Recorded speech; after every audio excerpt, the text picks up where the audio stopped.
మా బంధువులందరూ చాలా గొప్పగా చెప్పారు. అయితే నేను ఒకసారి నా యొక్క విద్యార్థి జీవితాన్ని గురించి నేను ఒకసారి చెప్పుకోవాలనుకుంటున్నాను. నేను 1వ నుంచి 7వ తరగతి వరకు ఒక ఎయిడెడ్ స్కూల్లో చదివాను. అలాగే గవర్నమెంట్ బాయ్స్ స్కూల్లో 8 నుంచి 10 వరకు చదివాను. మరి ఇంటర్మీడియట్ అంటే 10th క్లాస్లో నాకు 2nd క్లాస్ మార్కులు వచ్చినాయి. మరి ఇంటర్మీడియట్ డిగ్రీ ఎస్సీఆర్ గవర్నమెంట్లో చదివాను. అప్పుడు నాకు 3rd క్లాస్ ఆర్డినరీ స్టూడెంట్. నాకు చాలా ఆర్డినరీ స్టూడెంట్గా నేను చదివాను. మరి నేను డిగ్రీ పూర్తి చేసినాక మరి నేను కర్ణాటక బీఈడీ చదవడానికి వెళ్ళాను. అక్కడ నేను బీఈడీ కాలేజీలో పోయినప్పుడు అక్కడ పూర్తి కర్ణాటక రాష్ట్రం కాబట్టి పూర్తి ఇంగ్లీష్ మీడియం. ఏ పుస్తకం తీసినా కానీ బీఈడీలో ఏ పుస్తకం తీసినా ఇంగ్లీష్లో ఉండేది. నేను ఇంగ్లీష్లో చాలా వీక్.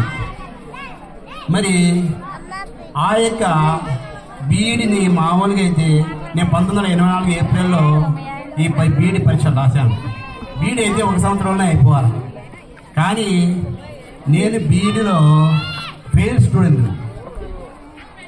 నేను మొదటి పరీక్ష రాసినప్పుడు 7 సబ్జెక్టులలో 2 సబ్జెక్టులు మాత్రమే పాస్ అయ్యాను.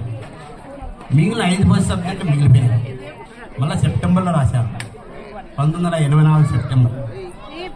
మరి 3 సబ్జెక్టులు పాస్ అయ్యాను, ఇంకా 2 సబ్జెక్టులు మిగిలినాయి. 1985లో ఫిబ్రవరిలో నాకు వివాహం అయ్యింది. వివాహం అయ్యే టైంకి నా భార్య మునికుమారి బీఈడీ పాస్ అయింది, నేను ఫెయిల్ అయ్యాను. తర్వాత మళ్ళా సెప్టెంబర్లో 85 సెప్టెంబర్ నేను మళ్ళా పరీక్ష రాశాను. ఆ సెప్టెంబర్కు నేను ఏప్రిల్లో ముందు పరీక్ష రాశాను. 2 సబ్జెక్టులు మళ్ళా పోయినాయి ఏప్రిల్లో. అప్పుడు మళ్ళీ 85 సెప్టెంబర్ పరీక్ష రాశాను. పోయినప్పుడు నేను ఆ కాలేజీలో నా బ్యాచ్లో నేను ఒక్కడిని మన ఆంధ్ర నుంచి పోయినాను. నాకు చివరిసారి 85 సెప్టెంబర్ పోయినప్పుడు నేను పాస్ అవుతానా లేదా అనేది నాకు చాలా బాధ కలిగింది. నేను అక్కడికి వెళ్ళాక నేను ఒక్కడిని అక్కడ చూస్తే మిగిలిన అంత 10 మంది కూడా స్టూడెంట్స్ లేరు. నేను పాస్ అవుతానా లేదా, పాస్ కాకపోతే నెక్స్ట్ ఏమి అనే బాధతో నేను చాలా బాధపడ్డాను. అయితే తర్వాత 85 పరీక్ష రాసినాక 1985 సెప్టెంబర్ పరీక్ష రాసినాక నాకు జనవరిలో రిజల్ట్ వచ్చినాయి, పాస్ అయ్యాను. చాలా సంతోషమైంది. మరి ఆ విధంగా నేను బీఈడీ పాస్ అయ్యాను. మరి దేవుని అదృష్టం వల్ల నాకేమో కానీ 1986లో డిఎస్సి ఈ యొక్క ఎగ్జామ్స్ ప్రకటించాను, డిఎస్సి పరీక్ష. అప్పుడు నేను డిఎస్సి టెస్ట్ రాశాను. అప్పుడు నేను రాసిన తర్వాత నాకు ఆ యొక్క పరీక్ష సరిగా రాశానో కూడా నాకు నమ్మకం లేదు. ఎందుకంటే బీఈడీ ఎన్నిసార్లు 1 సంవత్సరంలో అయిపోవాల్సింది 3 సంవత్సరాలు అయిపోయింది. నాకు అందుకే నా యొక్క సామర్థ్యం మీద నాకే నమ్మకం లేకుండా పోయింది. అటువంటి టైంలో నాకు మా పెద్దమ్మ అల్లుడు ఉట్టి ఆంజనేయులు అన్నాడు, మా బావ. ఆయన మా నాన్న దగ్గరికి వచ్చి నాతో పరీక్ష ఎట్లా రాసామన్నాడు. నాకు అప్పుడు ఈ యొక్క పరీక్ష సరిగా నేను ఇన్నిసార్లు ఫెయిల్ అయినా కదా అనే ఉద్దేశంతో ఏమో నాకు తెలియదు, నేను రాశాను అని చెప్పాను. సరే నేను చూసుకుంటానన్నాడు. మరి ఆ తర్వాత నాకు ఆయన ఒక పంచాయతీ ఆఫీసులో పనిచేసేవాడు, ఆయనకు రాజకీయ పలుకుబడింది. మరి అన్ని రకాలుగా నేను చూసుకుంటానన్నాడు. ఆ తర్వాత నాకు ఇంటర్వ్యూ రావడము, ఉద్యోగం రావడము, నాకు ఆయన దేవుళ్ళలాగా నాకు ఆ రోజు అనిపించింది. ఎందుకంటే ఈరోజు ఇంత హ్యాపీగా రిటైర్డ్ అవుతున్నా అంటే ఆయనే కాదు. ఆ విధంగా నేను ఉద్యోగం సంపాదించడానికి చాలా కష్టపడాను. తర్వాత నేను మొట్టమొదటిసారి చిరుదంపాడులో పనిచేశాను. అక్కడ 398 మొట్టమొదటి నేను స్పెషల్ టీచర్. మరి ఇక్కడి నుంచి నేను మరి మా భార్య ఇక్కడ స్కూల్లో పనిచేస్తుంది, ఎయిడెడ్ స్కూల్లో పనిచేస్తుంది. ఆ విధంగా నేను వారానికి ఒకసారి ఇక్కడికి అప్ అండ్ డౌన్ చేస్తున్నాను. మరి ఆ అప్ అండ్ డౌన్ చేసే వాళ్ళు ముఖ్యంగా నా స్నేహితుడు ఇక్కడ సుబ్రహ్మణ్యం కూడా ఉన్నాడు. ఆయన కూడా అప్ అండ్ డౌన్ చేసేవాడు.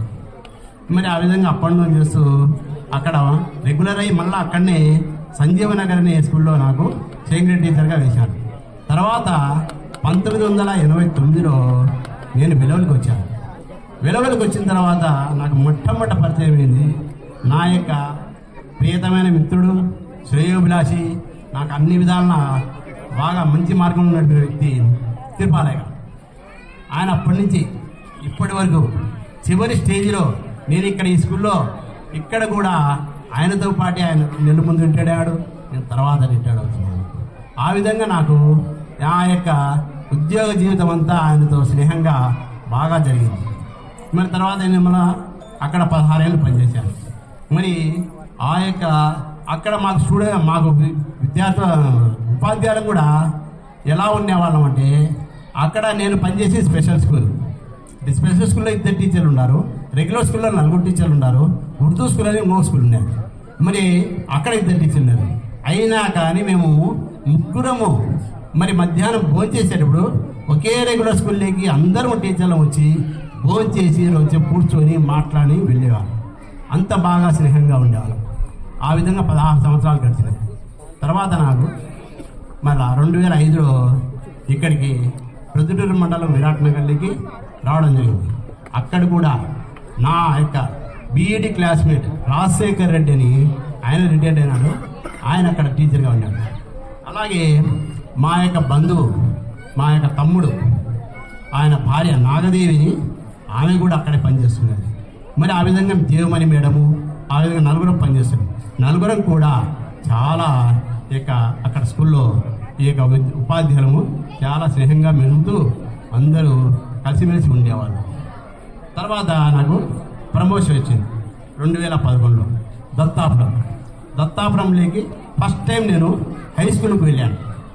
25 సంవత్సరాలు నేను సెకండరీ టీచర్గా పనిచేశాను. తర్వాత ఫస్ట్ టైం నేను హై స్కూల్కి వెళ్ళాను.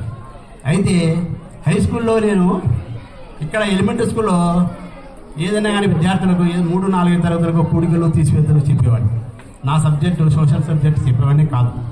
మరి నాకు అయితే అక్కడికి పోయినాక నాకు నేను సబ్జెక్ట్ చెప్పాలని కుతూహలంతోనే మరి నా ఇంట్రెస్ట్తోనే అక్కడికి వెళ్ళడం జరిగింది. హై స్కూల్లో నా సబ్జెక్ట్ నేను చెప్పాలి, నేను చదివింది బీఈడి అని. చివరిగా ఈ అవకాశం ఎందుకు పడుతుంది, నేను అక్కడికి వేరే యూపీ స్కూల్లోనే కానీ పోకుండా హై స్కూల్కే వెళ్ళడం జరిగింది. అయితే అక్కడికి వెళ్ళిన అక్కడ నాకు అక్కడ హెడ్ మాస్టర్ కానీ, మరి ఇప్పుడు మాకు సహా ఉపాధ్యాయులు అక్కడ పనిచేసిన వాళ్ళు సుదర్శన్ సార్ కానీ, మరి నరసింహ సార్ కానీ, మరి ప్రసాద్ సారు, వీళ్ళు అందరూ చాలా స్నేహంగా బాగా మెలిగేవాళ్ళు. అందరం హై స్కూల్లో ఒకే చోట 10 మంది టీచర్లను కూర్చొని అందరం ఒకే చోట భోజనం చేసేవాళ్ళు. అంత హ్యాపీగా అక్కడ కూడా 6 ఏళ్ళు పనిచేశాను. మరి అక్కడ గ్రామస్తులు కూడా మరి రంగనాయకులని, మరి భాష అని, మరి ఇంకొకరు ఆ యొక్క గ్రామస్తులు ఇక్కడికి శివ అక్కడ స్నేహంగా ఉండేవాళ్ళం. ఆ విధంగా అక్కడ 6 ఏళ్ళు నాకు ఎటువంటి బాధ లేదు. ఇక్కడ పొద్దున 6 గంటలకు ట్రైన్ ఎక్కితే నేను 8 కల్లా స్కూల్లో ఉండేవాడిని. అయినా కానీ అంత మరి రాత్రి వచ్చి 8 మళ్ళీ 7 అవుతుంది, 6:30. అయినా కానీ ఎటువంటి స్కూల్ లేకపోతే ఎటువంటి అలసట లేదు, నాకు ఎటువంటి ఈ యొక్క ఏమే కానీ విసుగు అనేది చెందలేదు. ఎందుకంటే అంత బాగా స్టాఫ్ ఉన్నది. నేను ఏదైనా తెలియకపోతే నా యొక్క స్వభావం ఏమంటే, నేను ఏదైనా తెలియకపోతే నాకు తోటి టీచర్లు వాళ్ళు చిన్నవాళ్ళైనా సీనియర్ అయినా జూనియర్ అయినా నాకు అడిగే యొక్క అలవాటు ఉన్నది. దానివల్ల నేను ఎటువంటి లేకుండా నాకు సెకండరీ టీచర్గా అక్కడ సుదర్శన్ సార్ కానీ నరసింహ సార్ కానీ చాలా సలహాలు ఇచ్చేవాళ్ళు సబ్జెక్ట్ పరంగా. ఆ విధంగా మేము అక్కడ ఉద్యోగం చేశాము. అక్కడి నుంచి మళ్ళా 2017లో మరి ట్రాన్స్ఫర్లు వచ్చాయి. అక్కడ ఇక్కడికి వచ్చేటప్పుడు కౌన్సిలింగ్లో నా యొక్క శ్రేయోభిలాషి తిరుపాలయ్య గారు ఆ కౌన్సిలింగ్లో నేను కల్లూరుకు వెళ్తున్నా, నువ్వు కూడా రా అన్నాడు. సరే అని ఇక్కడికి రావడం జరిగింది. ఆ విధంగా ఆయనతో పాటు ఫస్ట్ అపాయింట్మెంటు, చివరి అపాయింట్మెంటు, మరి చివరి రిటైర్మెంటు, ఇది 2 ఆయనతోనే ఈ యొక్క జీవనం గడపడం జరిగింది. ఇక్కడ కూడా నేను వచ్చాక ఆల్రెడీ నాకు తెలిసిన ఈ యొక్క శర్మ సార్ గారు మరియు రాజపాలెంలో అట్నే సుధారాణి మేడం గారు మాకు ఆల్రెడీ తెలుసు. మరి ఈ విధంగా అట్నే కవిత గారు అక్కడ పొరపాటులో పనిచేస్తున్నప్పుడు కొంచెం పరిచయం, ఈ విధంగా తెలిసిన వాళ్ళు ఉండేవాళ్ళు. ఇంకా కొంతమంది ఇప్పుడు విజయమోహన్ సార్ కానీ మిగిలిన ఉపాధ్యాయులందరూ ఎవరు చూసినా కానీ మాకు చాలా సహకారంగా ఉండేవాళ్ళం. నాకు చాలా సహకారం ఇచ్చారు. నాకు ఏమి తెలియకపోయినా చెప్పేవాళ్ళు. ఆ విధంగా నేను వారితో చాలా స్నేహంగా ఉండేవాడిని. మేడం వాళ్ళైనా కానీ సార్ వాళ్ళైనా కానీ మరి చాలా గౌరవంగా బాగా ఉండేవాళ్ళం. మాకు నాగోపిరెడ్డి సార్ ఉన్నాడు, ఆయన డ్రామాలు వేసేవాడు, ఆయన పద్యాలు వాడేవాడు. అంత కళాకారుడు.